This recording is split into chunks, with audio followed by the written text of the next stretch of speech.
Hey guys, it's Trisha Lacosta and I am back today with a frequency separation tutorial. I've had a few people ask me about this.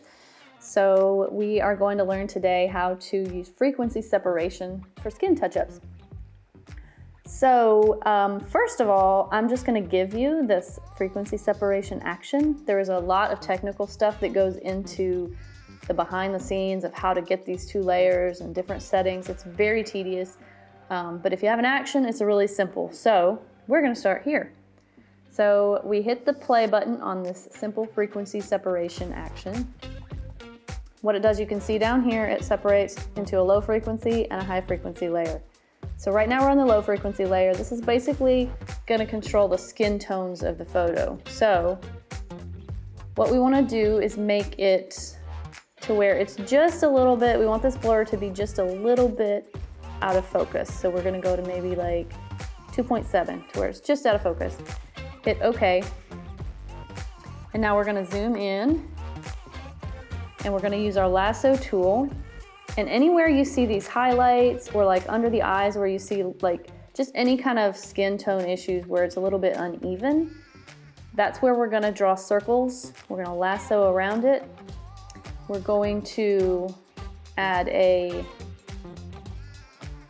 Gaussian blur. I don't even know how to say this word, but you're going to add this blur.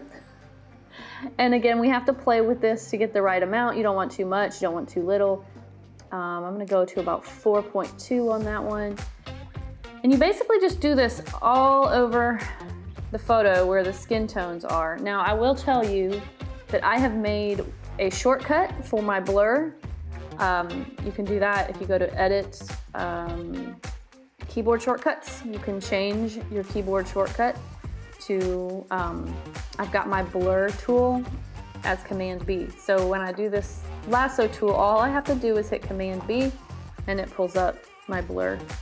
Okay, so we're just gonna continue doing this. Just add these anywhere the skin is a little bit uneven. And you see we have a little blemish here, but we're going to handle that on the high frequency layer in a minute. So for now, we're just handling the unevenness of the skin tone. Okay. Maybe in here we'll do a little bit. Oops.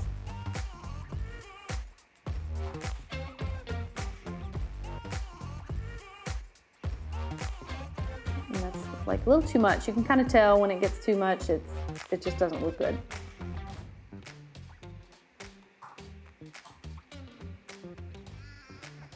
So once you get used to what you're doing, it's pretty fast. It's pretty easy to do this. I'm gonna try to do some under her eyes here, just a little bit. Boop. I'm obviously zoomed way in, so. All right.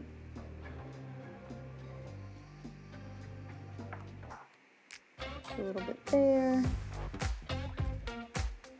Okay, so I'm pretty happy with that. Hit Command D to deselect that. And then we're gonna click on the high frequency layer.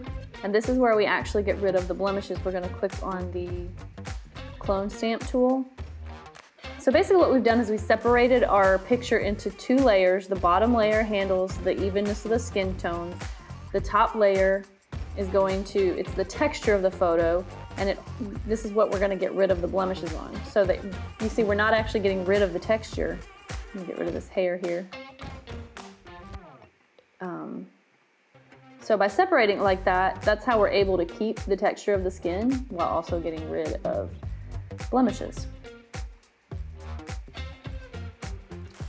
She really doesn't have a lot to cover up. I mean, she's got beautiful skin, obviously. But anywhere you see little wrinkles or any kind of blemishes, you can just kind of. And with the clone stamp tool, obviously, you click a selection where you want to sample from and then move over. So my clone stamp tool is a little big right now, but I'm just trying to do this quickly so you guys can see. So let me zoom out. It's not perfect. Actually, she looks a little too, I think I did a little bit too much blur, but I just wanted you guys to see how this happens, how it's done. And let me show you. So before after. You can see it's a really nice way to just even up the skin tones, get rid of any blemishes, and it's pretty simple. If you have an action like this, it's really simple. So, hope you enjoyed. See you next time.